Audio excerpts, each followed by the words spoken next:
Shalom Bapak Ibu Saudaraku, luar biasa kebaikan Tuhan. Kita boleh ada di hari terakhir sebelum kita memasuki minggu yang baru besok. Mari kita syukuri kebaikan Tuhan yang sudah menyertai kita sepanjang minggu ini dengan bersedia menerima firman-Nya. Mari saudaraku, kita berdoa sebelum kita membaca dan merenungkan firman Allah. Kita berdoa. Ya Allah Bapa di sorga, terima kasih kami ada di hari Sabtu pagi ini.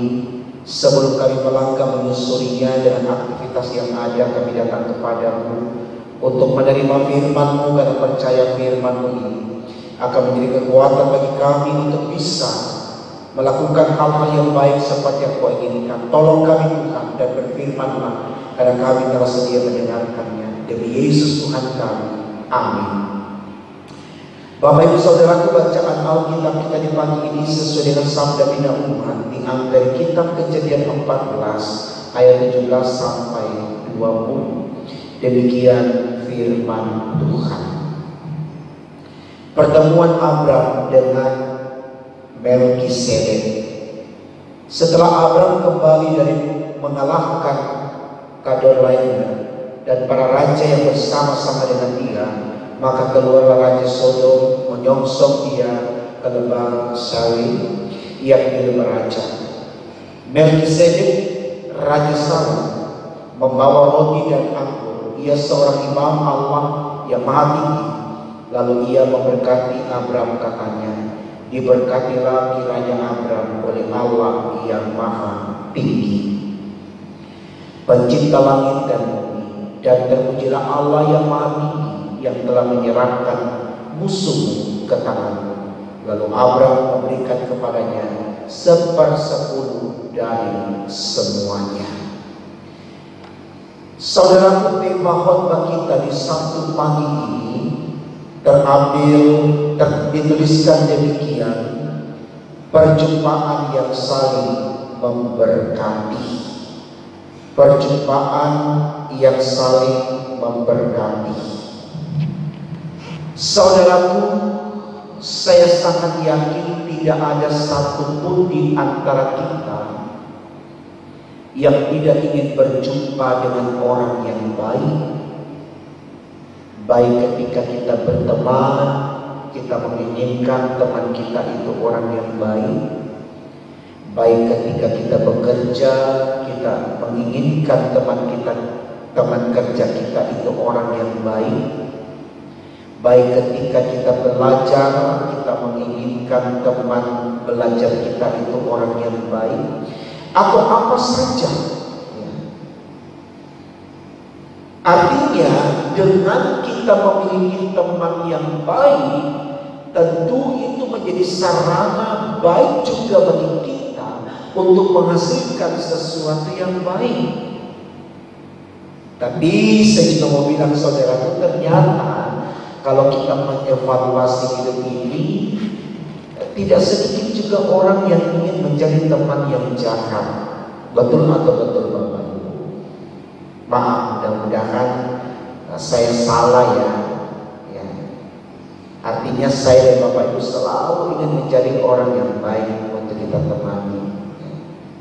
Kenapa saudaraku saya katakan tidak sedikit juga orang ingin mencari teman yang jahat? Karena di dalam dirinya juga ada kejahatan. Ketika orang yang mencari teman yang baik dalam hidupnya, karena dia juga orang yang baik. Nah, saya pikir dua hal ini perlu kita pahami secara baik supaya kita tidak terjebak dengan pengertian kita. Karena tidak ada orang yang jahat akan berdampak baik untuk kita. Itu kecenderungannya, itu yang terjadi. Tapi orang yang baik sudah pasti akan menjadi berkat bagi kita. Nah, itu yang dituliskan di tema khotbah kita. Perjumpaan yang saling memberkati itu terjadi kepada Abram dan Melkisedek. Dalam perjumpaan itu mereka saling memberi spirit. memberikan sesuatu yang bisa dipakai untuk saling menopang dalam pemenuhan kebutuhan, sehingga dipahami perjumpaan itu adalah perjumpaan yang saling memberkati. Saya pikir ini baik sekali saudaraku, supaya saya dan Bapak Ibu juga selalu menginginkan hal yang sama. Selain kita diberkati oleh orang lain, kita juga memberkati oleh orang lain, karena kita punya Allah yang memberkati kita sama-sama. Jadi berkat dari Allah itu orang lain berikan kepada kita, dan kita berikan kepada orang lain, sehingga berkat yang ada di antara kita dapat kita rasakan menjadi sesuatu yang menyenangkan, membahagiakan. Saya pikir ini sesuatu yang tidak boleh kita bantah, Bapak Ibu Saudara.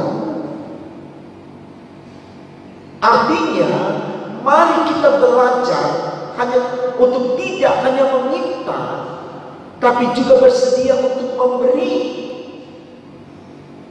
baik dalam konteks hubungan kita dengan sesama maupun hubungan kita dengan Allah. Kenapa saya katakan begini saudaraku? Kan ada banyak orang, mudah-mudahan tidak termasuk saya dan Bapak Ibu, dalam menjalani hidupnya hanya berharap untuk diberi, tapi tidak mau memberi. Apalagi kalau berbicara tentang Tuhan, karena ada pemahaman Tuhan kita kaya, ngapain lagi kita kasih ke Tuhan? Sehingga yang perlu kita lakukan adalah minta tidak mau beri. Memang mungkin saudaraku Tuhan tidak meminta, tapi bagaimana tanggung jawab iman kita sebagai gereja Tuhan yang membutuhkan topangan kita di dalam merealisasikan program kerja? Tentu uang tidak jatuh begitu saja dari langit, tapi Tuhan memberikan kepada Bapak Ibu, lalu Bapak Ibu memberikan kepada gereja untuk menunjang pelayanan gereja dalam bentuk persembahan syukur. Jadi kita meminta berkat dari Allah, kita bagikan berkat kepada gereja, itu bukti kita menunjang pelayanan Tuhan. Bukan kita berikan kepada Tuhan, Tuhan beri uang, tidak. Tapi kita nyatakan itu dalam gerakan kita untuk memberikan persembahan kita sebagai bentuk syukur kita, agar pelayanan ini selalu tertunjang, berjalan terus, dinamis, tidak statis, tidak berhenti, tidak mati. Jadi perjumpaan kita dalam ibadah ini saling memberkati, karena berkat Allah turun atas kita. Kalau jemaat saling memberkati, maka berkat itu akan nyata di sini. Saya pikir ini baik saudaraku untuk kita renungkan, supaya sekali lagi kita tidak hanya menjadi orang yang meminta, tetapi kita juga mau memberi, supaya kita saling memberkati. Kita diberkati olehnya karena berkat Tuhan ada padanya, dan kita memberkati dia karena berkat Tuhan ada pada kita. Itu yang dilakukan oleh Abraham dan Melkisedek dalam bacaan kita. Saya pikir tidak salah saudara, kalau dalam hidup ini kita saling memperhatikan, yang artinya kita saling memberkati, dan tidak akan ada orang yang miskin dan lapar hanya karena dia memberkati, karena dia merasa sudah diberkati. Adakah orang yang diberkati lalu dia merasa dia tidak memiliki kehidupan sehingga dia tidak mau memberkati? Tentu tidak. Kalau dia merasa dia diberkati, dia akan membagi berkat. Saya pikir saudaraku, ini baik untuk kita renungkan. Banyak cerita yang kemudian dikisahkan di dalam Alkitab yang menjadi teladan bagi kita. Anak muda yang kaya, Tuhan katakan bagi-bagikan, bukan hambur-hamburkan. Karena yang ada padamu lebih. Coba kita berenung sejenak, saudara. Berapa banyak yang harus kita makan? Misalkan kita punya makanan di rumah ada 10 piring. Dengan 3 orang yang makan, masing-masing 1 piring. Berarti masih ada sisa 7 piring.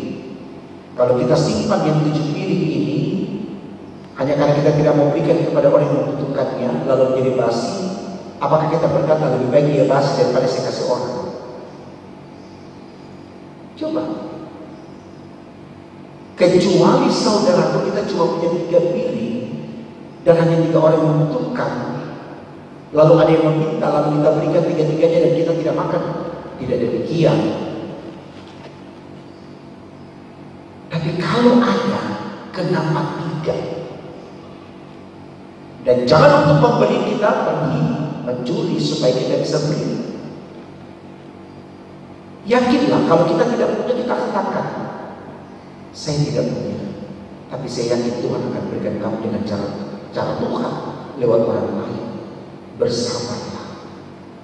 Kita sudah memberkati dia, memberikan semangat kepada dia, supaya dia tahu bahwa dia juga diberkati dalam ketiadaannya, supaya dia sadar ketika dia memiliki berkat itu, dia juga mau menjadi berkat. Berkat memberkati itu, saudaraku, tidak dalam kapasitas jumlah, tidak dalam hitungan angka, tapi ketulusan. Kalau 1 rupiah itu sangat berharga bagi kita, jangan kita minta 1 miliar. Seperti apa yang kita butuhkan. Dan jangan kita ukur pemberian itu dengan maunya kita. Ketika kita minta 10 dan orang hanya kasih 5, dan itu ditentukan Tuhan, terimalah 5 itu dengan sukacita, maka dia bisa menjadi lebih dari 10. Masih ingat cerita tentang 5.000 orang yang dikasih makan Yesus, di mana murid hanya ada persediaan dengan 2 ikat dan 5 roti. Tapi karena Tuhan mengucap syukur atas 2 ikat dan 5 roti, sisanya lebih daripada itu. Hal yang mustahil, tapi itu yang terjadi. Berilah dengan sukacita. Walaupun kecil, kalau kita terima dengan sukacita juga, kita beri dengan sukacita juga, akan menjadi besar kasihannya. Apa? Kita mengucap syukur. Dan orang yang mengucap syukur pasti mempermuliakan nama Tuhan. Dia tidak akan bersungut-sungut. Dia tidak akan marah. Dia tidak akan membangkit-bangkitkan kebaikannya. Dia tidak akan menghitung-hitung kebaikannya. Dia tidak menuntut untuk dihormati karena dia baik. Karena bersyukur sifatnya ikhlas, tulus, tanpa pamrih. Ini yang dilakukan oleh Yesus kepada manusia.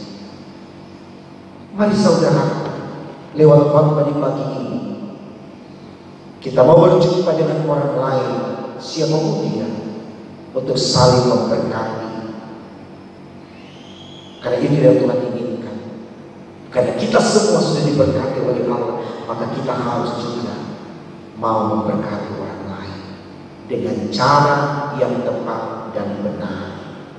Bukan dengan cara berpura-pura atau menanti, bukan dengan cara mencari keuntungan atau menuntut imbalan, tapi lakukanlah dengan ketulusan, kejujuran, keikhlasan tanpa pamrih. Maka berkat yang engkau beri dan yang menjadi berkat untukmu dengan orang lain akan membawa kamu kepada berkat yang sempurna, yaitu kehidupan yang kekal. Tuhan memberkati firman. Amin. Mari saudara kita berdoa. Terima kasih Tuhan, kami ada di hari terakhir di minggu ini. Kami hendak menyusulinya dengan aktivitas yang ada. Kami mohon Tuhan sertai berkati kami, agar seluruh karya bakti kami di hari ini mempermuliakan nama-Mu dan kami diberkati. Dan berkat yang kami terima darimu kami pakai juga untuk memberkati orang lain.